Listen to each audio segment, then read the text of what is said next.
Boa noite, pessoal, tudo bem aí com vocês? Vão entrando aí. Quem for entrando aí já vai deixando aí um ok se está escutando, está ouvindo bem aí. Nós vamos falar aí de um tema muito importante aí dentro da medicina tradicional chinesa. Aqui é igual chamada a cobrar. Deixa o seu nome e a cidade de onde você está falando. Mentira. Deixa o ok se estão escutando. Beleza, pessoal? Então o pessoal vai entrando e a gente vai começando aqui. Hoje, então, nós vamos falar um pouquinho a respeito de depressão. Depressão aí, fazendo essa live aí depois que passou o Setembro Amarelo, porque depressão não é algo para deixar apenas em um mês. É algo que nós devemos preocupar aí todos os dias, né? Tem uma incidência muito grande aí, e nós com a acupuntura podemos dar uma força aí para essas pessoas aí que têm essas alterações aí emocionais, certo? Então vamos começando aqui, falar a respeito da depressão. A depressão, então, falando um pouquinho aí a respeito do que nós temos de conhecimento aí dentro da medicina oriental, que nós entendemos a respeito desse processo, estudos comprovam, demonstram uma prevalência de aproximadamente 2 a 3 vezes maior entre as mulheres, tá? E mesmo esses estudos comparando aí diversos países, diferentes comunidades e diferentes pacientes, ela não tem uma etiologia muito bem definida através da medicina ocidental, e então tem várias controvérsias, vários estudos, e nós temos diversas hipóteses que começou a surgir. Então vou comentar a respeito de algumas dessas hipóteses. São 4 hipóteses principais, lembrando que não é nossa função como acupunturistas traçar diagnóstico nosológico. Isso é por conta do médico. Por isso que nós não devemos negligenciar uma patologia, muito menos um tratamento, e até mesmo pensar em uma equipe multidisciplinar para o tratamento dessas patologias de caráter mais sério. Então sempre tem o apoio aí de um médico psiquiatra, de psicólogos, e nós vamos atuando junto com esses profissionais para que nós conseguimos então chegar num processo e num resultado mais fácil e o quanto mais breve aí de melhora para o paciente, certo? Então, vou falar um pouquinho a respeito desses fatores. Então, existem vários fatores biológicos, neuroquímicos e até mesmo psicológicos que têm interação de neurotransmissores cerebrais e seus respectivos receptores, tá? Então, uma ideia que se tem de uma dessas hipóteses são as relações com as monoaminas, que é um grupo de subdivisão das catecolaminas. Então, são elas, por exemplo, a dopamina, a noradrenalina, as indalaminas e as serotoninas. Então, tudo isso está em interação aí neuroquímica lá no cérebro, que pode desencadear um processo aí de depressão. Então, pensando a respeito das hipóteses, em 1965, a ideia que se tinha era que a depressão era basicamente deficiência de catecolaminas. Mas os estudos foram evoluindo e mostrando que em 1971 chegou então a 2 ideias: as serotoninérgicas, que foi aí que surgiram os antidepressivos inibidores seletivos da recaptação da serotonina, e também os dopaminérgicos, que surgiram então os antidepressivos tricíclicos, tá? Essa foi uma hipótese que ela sofreu bastante resistência no meio científico, porque mesmo usando os antidepressivos, os pacientes não apresentavam uma melhora nesses níveis de catecolaminas, E também usuários de cocaína, eles aumentavam os níveis de catecolaminas, porém não melhoravam o quadro depressivo. Então sofreu bastante questionamentos aí dentro do meio científico, e isso então dificultou um pouco o avanço dessa hipótese.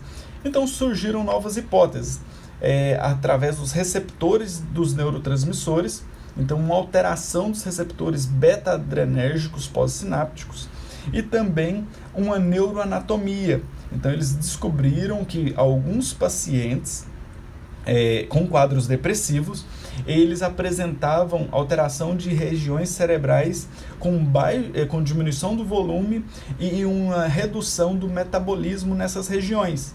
Isso, então, teve uma interferência muito grande, principalmente nos lóbulos frontais, nos gânglios da base e em estruturas tanto mediais e temporais de conexão dos gânglios da base com o lóbulo frontal e o sistema límbico, principalmente diretamente ligado com o hipocampo, que faz essa interligação aí entre essas três regiões. E, por último, uma quarta hipótese que se tem a respeito da depressão é a hipótese cognitiva, onde nós temos uma tríade da cognição, que temos a cognição propriamente dita, que os pacientes que têm quadros depressivos, eles têm uma visão negativa sobre si próprio, sobre o mundo e sobre o futuro. Isso, então, desencadeia o processo de depressão. E também temos a cognição disfuncional, onde tem uma interpretação das situações vivenciadas em negativismo. E, por fim, um erro cognitivo, que seria uma distorção do processo dessas informações, tanto da cognitiva como a cognitiva disfuncional. Então, esse é um breve resumo aí do que nós temos de conhecimento a respeito aí da depressão na medicina ocidental. E agora eu vou falar um pouquinho a respeito do que temos de conhecimento na medicina oriental, na medicina tradicional chinesa. Então, na medicina tradicional chinesa, nós temos que levar em conta a respeito da base da medicina tradicional chinesa. Então, quais são as bases da medicina chinesa? Basicamente, são 3 princípios básicos. O princípio da energia, do Qi, o princípio do Yin e do Yang, 2 características de energias opostas, porém complementares, que se interrelacionam bastante, porém elas se complementam. Então, o equilíbrio dessas 2 energias traz para nós um equilíbrio de saúde. A teoria dos 5 elementos, ou dos 5 movimentos, como nós podemos interpretar assim na base da medicina tradicional chinesa, que é os elementos fogo, terra, metal, madeira e água, e os órgãos e as vísceras, que fazem relação aí com os 5 elementos. O elemento predominante da depressão dentro da medicina chinesa é o elemento metal. Ele é a base de desequilíbrio. Então, o desequilíbrio do elemento metal gera, portanto, uma alteração em pulmão e intestino grosso, e essa alteração gera, então, uma deficiência, uma diminuição da captação de oxigênio. A captação de oxigênio, então, diminui a energia Yang Qi. Então, essa pessoa entra numa característica de baixa de energia. Então, a pessoa ela não tem energia, então ela está mais apática, ela fica mais introspectiva e ela fica mais negativa. Esse negativismo vem por um processo de insatisfação com algum processo, e isso vai desencadeando uma série de fatores até chegar, então, a uma distimia e possivelmente uma depressão. Tá? Isso é a base da medicina chinesa. Porém, eu gosto sempre e friso bastante isso com os nossos alunos, que os 5 elementos ou 5 movimentos, eles estão diretamente interrelacionando o tempo todo. Então, os 5 elementos não é um símbolo estático, ele é um símbolo dinâmico da medicina chinesa. Então, o típico paciente com depressão é esse: calado, quieto, introspectivo, negativismo e que gera um processo de depressão. Porém, temos que entender que esse processo ele pode estar vindo de algum outro elemento ou pode estar comprometendo algum outro elemento. Então, é muito comum, e isso é bom frisar, que nós não devemos negligenciar uma patologia, principalmente uma depressão, porque essa depressão ela pode estar mascarada por um paciente um pouco extrovertido, mais alegre, brincalhão, ali da boca para fora, ou em uma fisionomia. Porém, internamente, ele tem todo um processo de alteração energética, neuroquímica e até mesmo biológica que altera todo o seu processo de pensamento, de cognição. Isso deixa ele inerente ao meio de uma forma que ele não consegue ver um futuro promissor. Ele tem uma dificuldade, então, de se enxergar, de enxergar o mundo ou de ver felicidade no futuro. E isso, então, gera o processo de depressão. Né? Então, nós temos que, a princípio, entender a patologia, porém, cada paciente ele é único. Então, cada paciente vai desenvolver ou vai desenrolar essa patologia de uma forma. Por isso que o principal fator é ter uma boa anamnese. Analisar e avaliar o paciente no seu todo. Não só na parte emocional, mas também na parte física, porque a depressão ela pode desencadear fatores álgicos, ou fatores álgicos podem desencadear uma depressão. Por isso que o ser humano, nós temos que avaliar ele como um todo o seu processo e todo o seu quadro que ele apresenta. Por isso que nós usamos muito avaliação de face, de língua, de pulso, para chegar num diagnóstico energético, a fim de trazer para esse paciente a melhor forma de um tratamento mais eficaz e com a melhora mais rápida. Certo? Estão todos entendendo aí, por enquanto? Qualquer coisa vai deixando as perguntas aí. Olha aí, o Laigton acabou de entrar aí, ó. Grande Laigton, um abraço aí, meu amigo. Estarei com um curso aí de aurícula e ventosa esse final de semana lá no IES. Camila, lá de Vitória. Legal, pessoal. Então, dando seguimento aqui, o principal fator para nós, acupunturistas, tratarmos um processo de depressão é justamente esse. É avaliar o paciente e de forma nenhuma negligenciar um processo de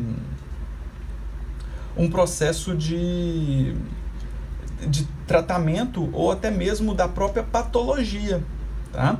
Então, precisamos entender esse paciente e não trazer ele apenas para o nosso lado. Nós precisamos entender que a melhor forma de tratar esse paciente é colocar ele em contato também com psicólogos e com psiquiatras. Porque muitos desses pacientes, num primeiro momento, com a depressão mais grave, ele vai ter que entrar com medicação.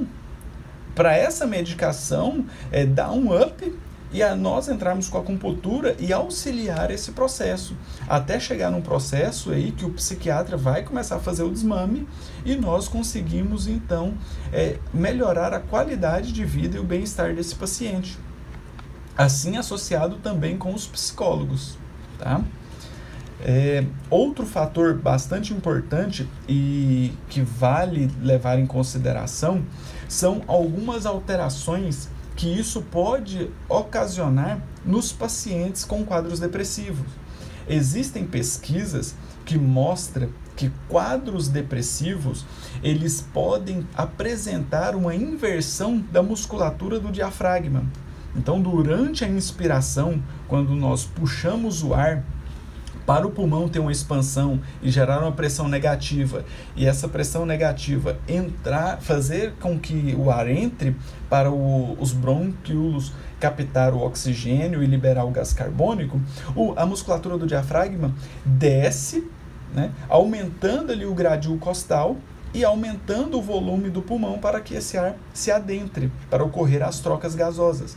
Nos pacientes com depressão, já se tem pesquisa que mostra que esses pacientes, eles têm um encurtamento dessa musculatura ou até mesmo, em casos mais graves, uma alteração do seu ciclo normal. Então, em vez do diafragma descer durante a inspiração, ele ascende. Então, o organismo não consegue captar muito bem esse oxigênio, porque entra um volume menor. Entrando um volume menor, o processo não gera, então, uma troca gasosa eficiente e esse paciente vai ficando intoxicado com o gás carbônico.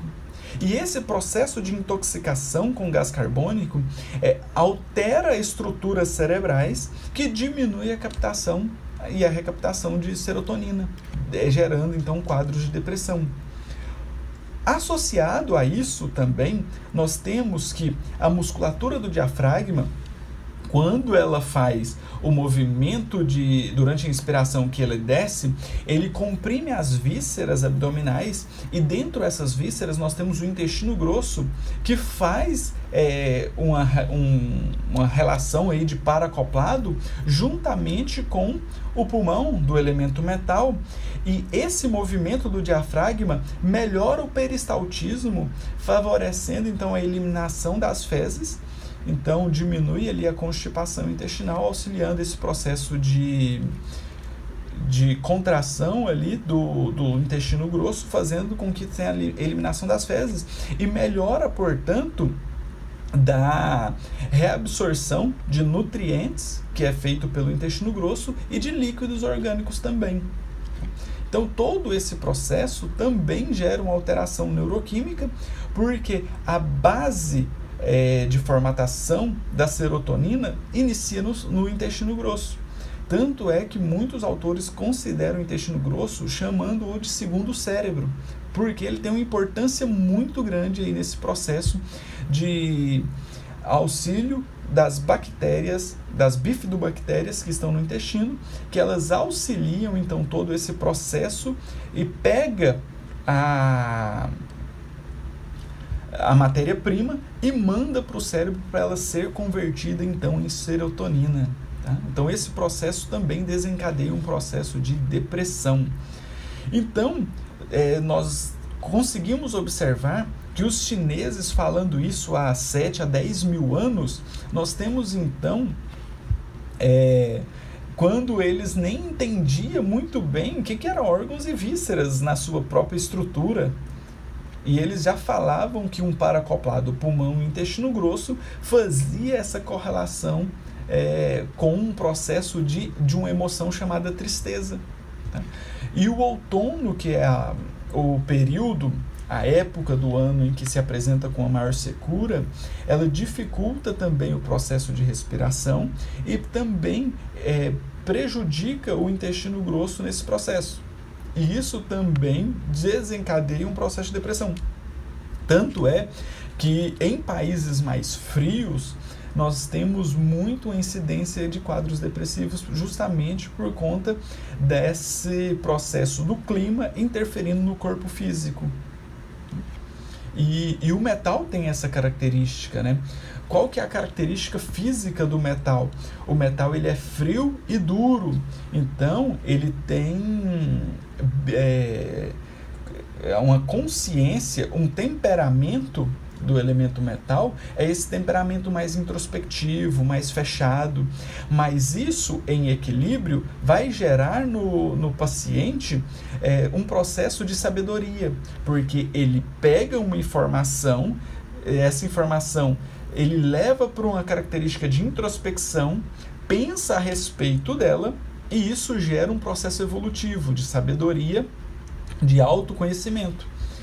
Porém, o paciente que apresentou desequilíbrio, ele vem então gerando todo esse processo de uma forma inversa. Ele vai se fechando, vai ficando mais frio, vai ficando mais fechado, mais interiorizado, mais introspectivo, e isso vai gerando então um processo de negativismo.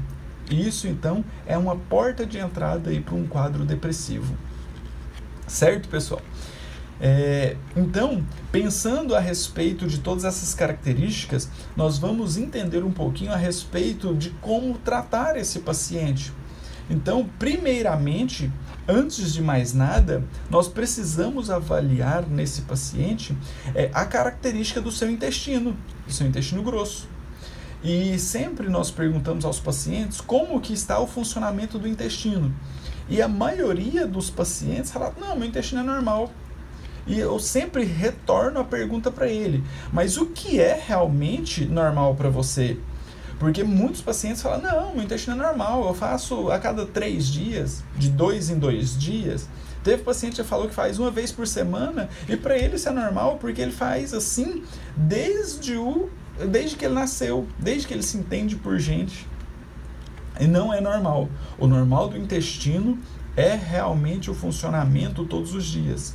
Porém, pacientes que apresentam uma hiperfunção do intestino, que faz várias vezes ao dia, também não está dando tempo para esse intestino fazer a recaptação de toda essa matéria-prima aí, de minerais, nutrientes, então está eliminando muito. Então também não é normal, certo?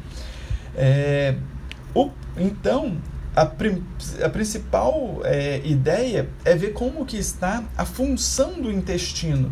E a função do intestino, então, nós perguntamos para o paciente e temos pontos que nós podemos utilizar.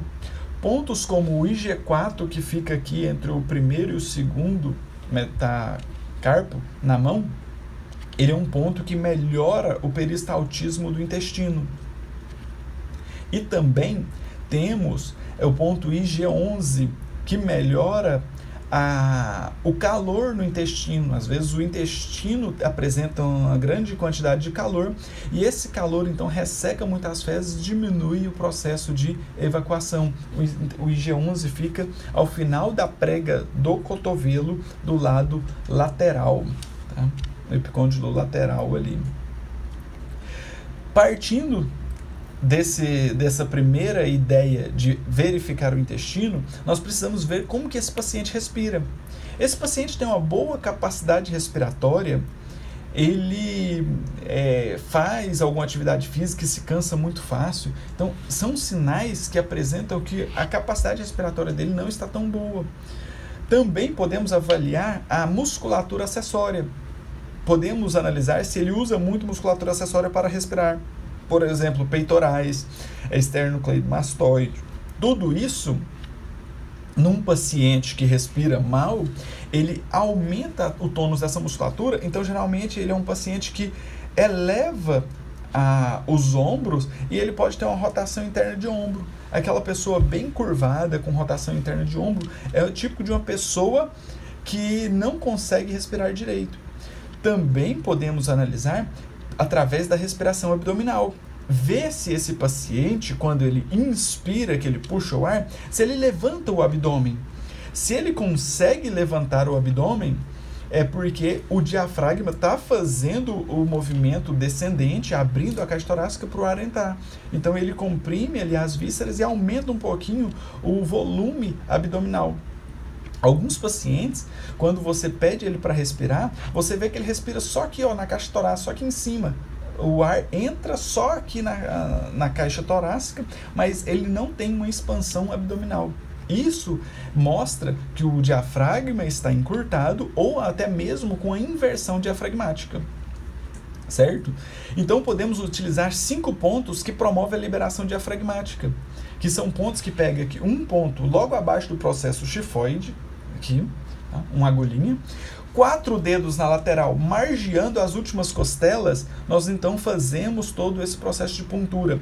2 agulhas para um lado, 2 agulhas para o outro. Então, nós pegamos no centro do processo xifoide, 4 dedos laterais, margeando a última costela, mais uma agulha, e 4 dedos embaixo, mais uma agulha. É assim, bilateral. esse processo melhora a característica da expansão diafragmática e melhora o seu encurtamento, favorecendo que esse paciente capte melhor o oxigênio e o ar e promova trocas gasosas melhores, fazendo uma limpeza energética desse paciente, fazendo com que ele elimine mais CO2, deixando de ser tóxico e absorva mais oxigênio, nutrindo melhor todo o seu organismo, todas as suas células e principalmente o cérebro, que é um órgão que precisa muito de oxigênio e de glicose para ele fazer as suas reações químicas e as suas sinapses. Certo? Podemos utilizar também pontos acessórios, como por exemplo o ponto P7, que ele fica a 3 dedos aqui da prega do punho no lado radial. O ponto P7 melhora a capacidade respiratória, tá? Melhora a capacidade respiratória. Outro ponto muito importante é o ponto do pulmão 5, o P5. O P5 fica então aqui na região do cotovelo e ele é um ponto bastante importante porque ele é um ponto Rho, e o ponto Rho trata as emoções. A emoção do elemento metal é a tristeza. Então, um ponto muito importante. Associado a esses pontos, nós podemos também utilizar pontos do elemento fogo. Por quê? Porque o metal não é frio, ele não é introvertido, e o fogo traz a extroversão. Então a extroversão do fogo dá uma aquecida no metal, é como se derretesse o metal. Então nós podemos utilizar o ponto C3, que é o ponto Rho também do elemento fogo, que vai aquecer esse elemento metal. Um ponto C7, que melhora o processo cognitivo e manda essas informações ali para o cérebro para serem decodificadas. Tá? Então são 2 pontos muito importantes que eu costumo utilizar muito os 2 com eletro. Então, a eletroestimulação potencializa muito o efeito dos pontos de acupuntura. E esses pontos, então, melhora todo esse processo energético do paciente, favorecendo ele uma melhora da neuroquímica cerebral. 2 pontos que eu gosto de utilizar muito também com eletroestimulação são os pontos C3 com o ponto P5. Vou pegar os 2 pontos emocionais que tratam as emoções, tanto a tristeza, quanto um ponto que aumenta a alegria, dá satisfação para esse paciente. Então, são pontos que não podem ficar fora desse protocolo. 2 pontos que eu gosto muito de trabalhar também com esses pacientes são pontos Intan, que fica entre as sobrancelhas, e o ponto VG20, com eletroestimulação também. Pesquisas mostram que a eletroestimulação aumenta muito a eficiência dos tratamentos, dos protocolos de acupuntura. E esses 2 pontos, o Intan com o VG20, eles melhoram a ondulação cerebral, então promove uma calmaria cerebral, diminui aquele excesso de pensamento, então melhora as sinapses cerebrais, trazendo mais foco para o paciente. Sem falar que a atuação desses 2 pontos melhora a região do lóbulo pré-frontal, que está diretamente ligado com o discernimento.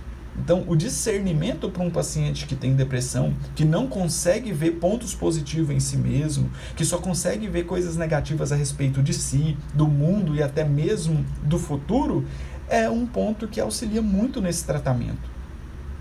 Tá? Pontos muito importantes também para nós tratarmos com o nosso paciente que apresenta quadros de depressão ou de tristeza, ou às vezes nem tem depressão ainda, mas está num processo de distimia, são pontos do pericárdio.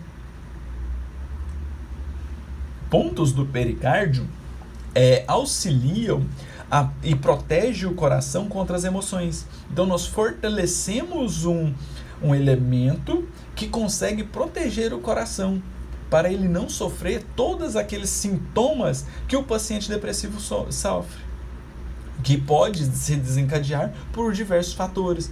Então, aquelas opressões torácicas, as angústias, até mesmo as palpitações que o paciente com depressão pode sentir, esse ponto alivia. Juntamente com pontos do pericárdio, por exemplo, com o CS5, o CS6, que são pontos que já existem pesquisas que mostram que a eletroestimulação favorece o processo de captação de serotonina lá no cérebro, nós podemos utilizar também o ponto VC17. O ponto VC17 ele fica aqui no centro cardíaco, na linha dos dois mamilos, no centro do tórax, que são um ponto que melhora a respiração, melhora também aquela angústia, porque ela é um centro de referência emocional. Então, ele pega bem a região do timo, que está diretamente ligado às emoções. Então, esse ponto também auxilia muito o paciente em quadros com depressão. Esse ponto também ele pode favorecer a eliminação de mágoas dos pacientes.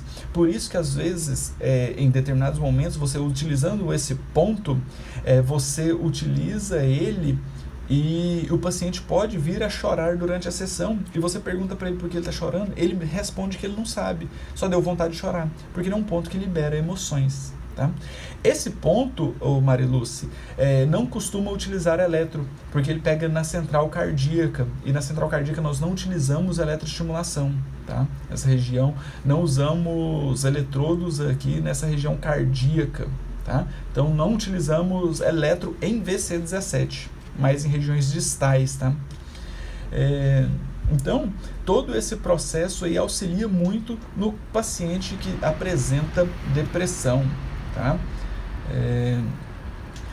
Trazendo então um pouquinho a respeito de todos esses fatores aí das características de paciente com depressão, vou falar também a respeito de algumas pesquisas que existem, até mesmo para nós entendermos todo esse processo. Tá?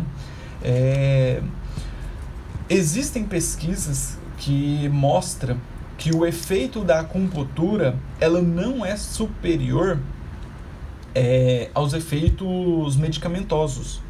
Então, por isso que quero deixar bem claro que nós precisamos fazer com que esse paciente adote uma linha de tratamento multiprofissional, sempre com um médico psiquiatra, psicólogos e nós acupunturistas. Tá? De preferência, ele associar isso com yoga, atividade física, que melhora muito todo esse processo, certo? Perguntaram aqui, quando acontece do paciente chorar, ele para sozinho? Sim, eu costumo deixá-lo chorar ali à vontade, falo que estou ali do lado, que eu sempre atendo um paciente por horário, então estou sempre ali do lado dele, acompanhando ele, e falo que se ele quiser conversar comigo, eu estou aberto a escutá-lo, tá? E deixo ele à vontade para falar ou não. Geralmente isso passa sozinho e depois ele fala que a sensação é que ele não sabia por que ele estava chorando, porém era uma sensação de alívio muito grande depois do choro, porque libera realmente essas emoções. Tá? Então, voltando aqui para as questões das pesquisas, nós precisamos entender então que esse tratamento multidisciplinar é muito importante. Tá? E também trago algumas pesquisas que eles mostram que pesquisas aí que eles fizeram com pacientes sendo tratados com eletroanalgesia, eletroestimulações. Eles pegaram então 2 grupos de pacientes, onde 30 pacientes tinham depressões, então eles utilizaram 2 grupos, 30 pacientes com depressão foi feito eletroacupuntura e 30 pacientes fizeram uso de uma medicação para o tratamento de depressão. E eles fizeram essa avaliação por várias escalas de autoavaliação para depressão, escala de autoavaliação para ansiedade, escala de impressão clínica global, escala de efeitos colaterais aí de depressão e também uma escala que mede aí todas validadas aí para depressão. E perceberam que após os dias 14, 28 e 42, então a 2 semanas, a cada 2 semanas eles avaliaram os pacientes e perceberam que o efeito da eletroacupuntura foi bem significativa em relação ao grupo que fazia apenas a medicação. Tá?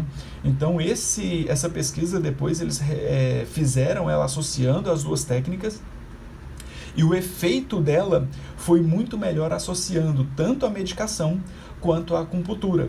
Então nós temos um grupo medicamentoso, um grupo que teve um resultado superior com a acupuntura, e quando associou as duas técnicas, o resultado foi muito maior. Tá? Outra pesquisa eles fizeram com um número menor de pacientes, usaram a eletroacupuntura em 6 pacientes com grave quadros de depressão, e fizeram uma análise então do plasma sanguíneo e perceberam que tiveram uma diminuição de um neuropeptídeo Y, que foi muito observado então em pacientes com quadros de depressões graves. Tá? Então esses resultados mostram que o efeito da eletroacupuntura ele tem uma influência muito grande também numa neuroquímica cerebral, diminuindo então e aumentando os níveis de catecolaminas. Tá? Eu vou responder algumas perguntas aqui. Isso aí, Thalita tá aí, legal. Tratamento alternativo, adjunto com tratamento medicamentoso, sensacional a colocação, muito obrigado, Paula. Gosto muito dessas pesquisas comparando a eficácia da acupuntura. Eu também sou um fã aí dessas pesquisas, acredito e sou uma das pessoas que cobra isso, que nós devemos fazer pesquisas, nós devemos pesquisar e comprovar cientificamente a acupuntura, tá? Apesar de não termos tantos incentivos aí por parte do governo, mas precisamos colocar isso como ciência, não ficar puramente aí nos conhecimentos antigos que têm resultados, porém precisamos dar crédito com a ciência junto aí para nós levarmos mais qualidade de vida para os pacientes. Tá? Legal. Show de bola, pessoal. Então, acho que era isso que eu queria passar para vocês. Muito obrigado aí pela audiência, por aguentar aí esse tempo aí que nós acabamos falando aí sobre a acupuntura. Thales aí, mestrando em acupuntura. Perguntando aqui, além da eletroacupuntura, podemos trabalhar também no Yin-Do-Rin, visto que ele nutre o mar das medulas? Sim, podemos sim associar, é o que eu sempre digo, avaliar bastante o paciente, fazer uma anamnese detalhada, porque a depressão ela é base do elemento metal. Tanto é que o protocolo, os pontos que eu passei aqui, as sugestões de pontos, não vamos falar protocolo, porque não existe protocolo fechado dentro da acupuntura, que nós utilizamos pontos do elemento metal porque a base está ali. Porém, vários fatores dos 5 elementos podem alterar todos os outros elementos. Ou a depressão gerar uma alteração de outros elementos, de ciclo de geração ou de dominância, ou estar sendo gerada por outros elementos. Tá? Muito legal a colocação aí, Dr. Thales. Pesquisas de acupuntura, eu pesquiso em tudo. O que aparece aí eu busco pesquisas. PubMed, Lilix, todas as bases aí eu vou pesquisando e toda semana eu entro para ver se surgiu alguma pesquisa nova. Sempre vale a pena, sempre pesquise, está saindo coisas legais, está saindo novas publicações e convido vocês a pesquisarem também, começar a publicar. Tá? Vamos sair desse misticismo aí que é considerado acupuntura para questões científicas, certo? Muito obrigado a todo mundo aí, a verdadeira Camila de Vitória. Eu acho que a outra Camila que eu fiz referência lá de Vitória era de Minas, né? Confundi, as duas está escrito Minas aí, ou Mila. Então Camila aí, muito legal aí, pessoal. Muito obrigado a todos vocês. E o Thales está falando aqui, sempre bom pesquisar em descritores em inglês. Realmente, existem pesquisas com característica muito maior com relevância muito maior clínica em descritivos em inglês, tá? Muito legal, então, pessoal, muito obrigado. Um abraço aí para todos vocês. Nos vemos na quinta-feira que vem com mais um tema a respeito de emoção, tá? Falarei a respeito de uma outra emoção aí para em breve nós trazermos novidades aí para vocês, certo? Qualquer dúvida é só mandar no direct. Um abraço, bom descanso para todos vocês. Obrigado por acompanhar.